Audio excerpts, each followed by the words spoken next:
everybody, thanks for tuning in. I'm George Connelly with Scratch Golf Tips, and today we're going to be talking about fairway bunkers. Now, fairway bunkers are something that we all try and consciously avoid on the golf course, but occasionally we will find ourselves in them, and it's important to know how to correctly hit out of them so that we don't blow up every time we find the sand just off the fairway. So in today's video, I'm going to be offering 3 great tips to help you improve your play out of the fairway bunker. Now, before we get into the 3 tips, just want to remind you real quick, if you enjoyed this video, please leave a like, rating, and if you want to see more content from the Scratch Golf Tips YouTube channel, please subscribe. Now, the first tip, and what is absolutely most important when hitting out of a fairway bunker, is to properly evaluate your lie. Now, there are a bunch of different ways to do this, but first and foremost, you should see how the ball is lying in the sand. If you hit a drive into a sand bunker that is off the fairway, you're likely not going to have what is called a fried egg lie, which is where half the ball is below the sand, half the ball is above the sand. That usually only happens near greenside bunkers when you hit an iron shot very high and it lands, but with drives, they'll usually roll out. So generally in the sand, you'll have the ball lying up a little bit, but it is important to feel out the sand and to feel how your ball is lying on the sand. Now, when I say feel out the sand, you cannot touch the sand with your hands. That's actually illegal. You will incur a 1-stroke penalty. But one thing you can do to get the consistency of the sand is put your feet on top of the sand and kind of shuffle your feet around. That'll give you a good feel of the firmness of the sand. Once you have a good feel of the firmness of the sand and how your ball lies, it's important to note how close you are to the lip of the bunker and how high that lip of the bunker is. Your number one priority at all times when hitting out of a fairway bunker is make sure you have a club that can comfortably get over the lip of the bunker. Because if you don't get over the lip of the bunker and you hit it right in, you might, 1, get stuck in the lip of the bunker, which will lead to a terrible score on that hole, or you're just going to come right back to where you were the first time, and then you'll have a lesson learned. So hindsight's 20/20, but we don't want to get there.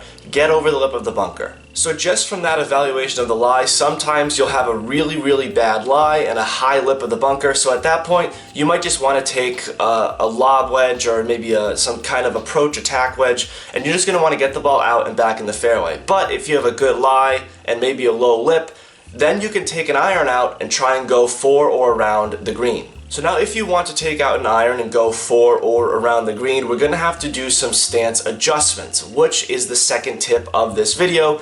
We're going to go over a few ways you can adjust your stance to hit the ball more cleanly out of fairway bunkers. Now, the first stance adjustment that we're going to make is putting the golf ball a little bit further back in the stance. This is going to make it a little bit harder to chunk the ball, which is a very common miss out of a fairway bunker. So having that ball back a little bit reduces the amount of sand that could potentially get between your ball and the club. We're also going to stand a little bit closer to the ball. Don't be crowded over it, but just get a little bit closer to the ball because of the next step, which I'll talk about in terms of club selection.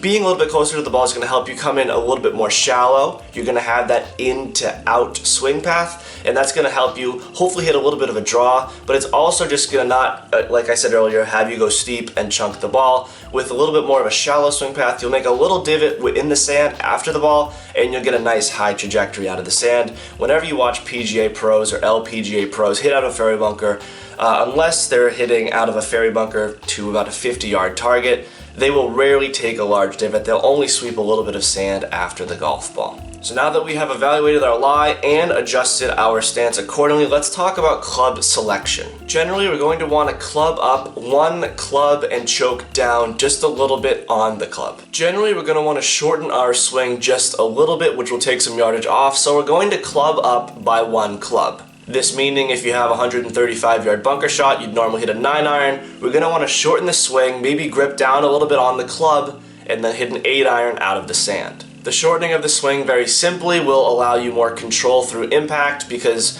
unlike grass or even a little bit of a thicker rough, if your impact point is a little bit off out of a fairway bunker, the sand will accentuate that miss and you will likely chunk the ball. That's the most common miss. But obviously if you do take no sand at all before or after the ball, you'll thin the ball and, like I said earlier, hit it into the lip, which is one miss that we cannot have happen. So club up by one club and just have a little bit more of an abbreviated controlled swing through impact and you'll be a-okay out of fairway bunkers. I hope these 3 tips help you perform better out of fairway bunkers. Just remember to evaluate your lie, adjust your stance accordingly, and choose the right club and have a nice abbreviated swing. That'll help you get out of those fairway bunkers and not blow up on those holes where we do find ourselves in fairway bunkers. If you have any questions on anything I brought up throughout this video, or any questions on something I failed to bring up, just leave them in the comment section down below. I respond to all comments. If you like the apparel that I wear in these videos, I wear John Morgan Sportswear. They are a proud partner of Scratch Golf Tips, and you can use code SGT2021 at the link in the description,